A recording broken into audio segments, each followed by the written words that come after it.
James, may naghanap sa'yo. Kayo si James Buruma, hindi po ba? Ay, oo, sir. Bakit po ba? Taga Shell Foundation siya. Tungkol to dun sa farming course mo na hindi mo natapos. Naku, matagal na ako nag-drop, sir. Hindi ko nga ako natuloy yung kurso ko eh. Nakuha ko lang yung Certificate in Agricultural Technology and Management. Oo, alam ko yun. And I've studied your case. And I must say, na-impress naman ako sa skills mo, performance, tsaka grades mo. Tsaka mahalaga doon, na-apply pa yung 1-year training mo sa pagsasaka. Kaya naman gusto ko sabihin sa'yo na kung ipagpapatuloy mo yung pagsanay mo, maaari kang maging farming trainer. May leadership ka naman, tsaka actual experience sa farm. Magiging malaking bahagi ito para maging trainer ka sa integrated farming biosystems. Oo, sir. Sir, interesado po ako. Eh, naman pala. Halika na, pag-usapan natin ang masinsino sa bahay mo at nang bumalik yung pag-asenso mo sa buhay. Sige, sir. Sige, sir. Salamat po, salamat. Tara na. Tara.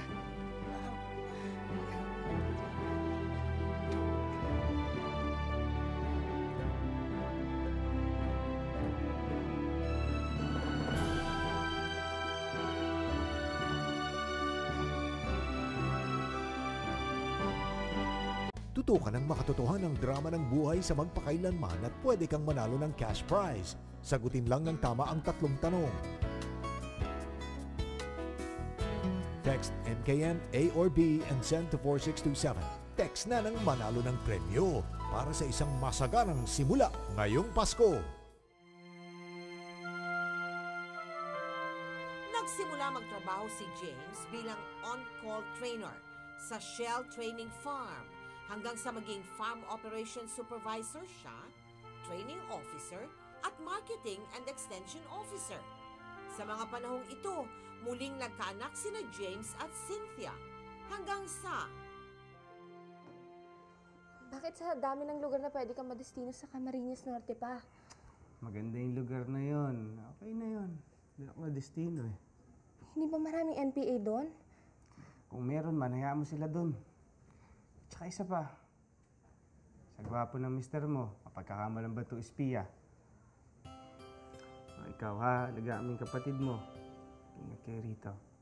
Wala na ako at mahirap gabihin sa biyahe, ha? Bye.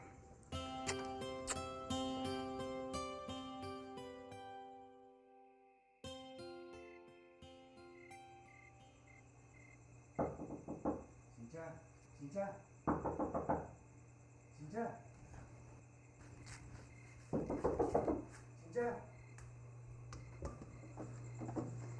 Oo, kuya. Buong araw ko hindi makontak si James. Ha? Bakit?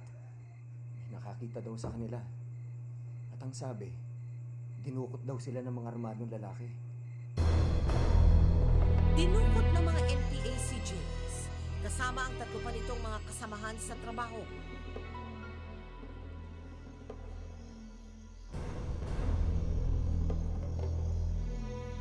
Mga espiya kayo ng gobyerno, ano? O baka mga militar? Hindi ho. Mga magsasaka ho kami. Hindi kami naniniwala. Maniwala ho kayo sa amin. Nagpunta lang ho kami dito sa lugar niya para ho mag-train ng mga magsasaka. Parang awa niyo na ho. Huwag niyo ho kami sasaktan.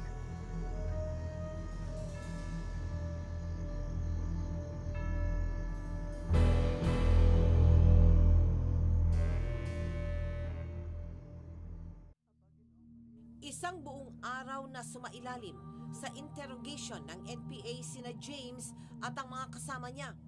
Pinaniwalaan naman sila ng mga NPA. Bago lumubog ang araw, pinalaya din sila. Abagin ang... James! James! James, anak!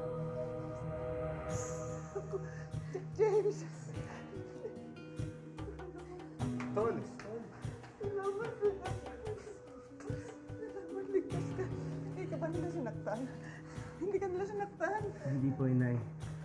Napagkamalan lang po, pero hindi naman nila ako sinaktan. Salamat po, Diyos ko.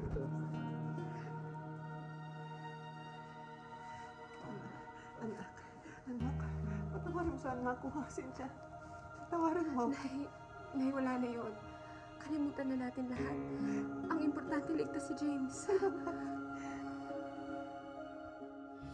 Magpakailanman hindi magbabago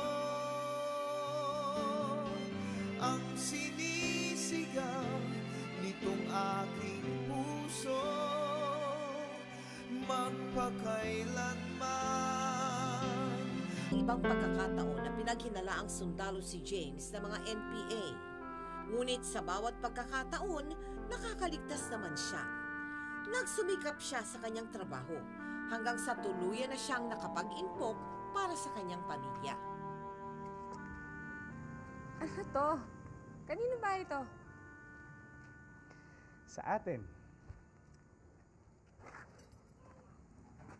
Sa'yo. Sa atin? May sarili na tayong bahay.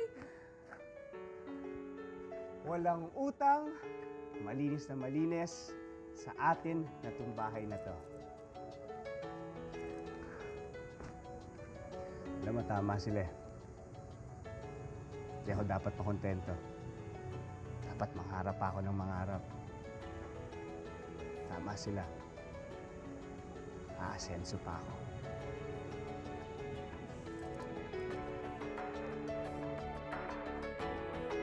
Kasunod nito, muling nanumbalik ang sigla ng relasyon ni Cynthia sa kanyang pamilya na minsan ay nagkaroon ng lamit. Natutunan na ring tanggapin si James ng pamilya ni Cynthia. Hanggang sa... Balik lang kayo, huwag kayo mahihiya, ha? Ang swerte-swerte mo talaga sa anak, Marta. Oo, talaga naman. Naku, mabait yan, masipag, matyaga. At di mo na itatanong, pareho sila ng manugang ko. Nakita mo, bagay na bagay sila. Parehong maganda. Ay, kakain ka na. Sabi sa'yo eh, bigyan mo lang ng panahon si Inay. Ay, ang bango-bango. Si Japong, ang tatay mo ata. Si Itay? Hello? Itay?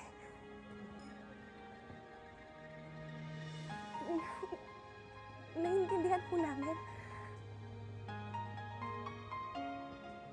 Ikamusta niyo na lang ho ako dyan sa Palawan, ha?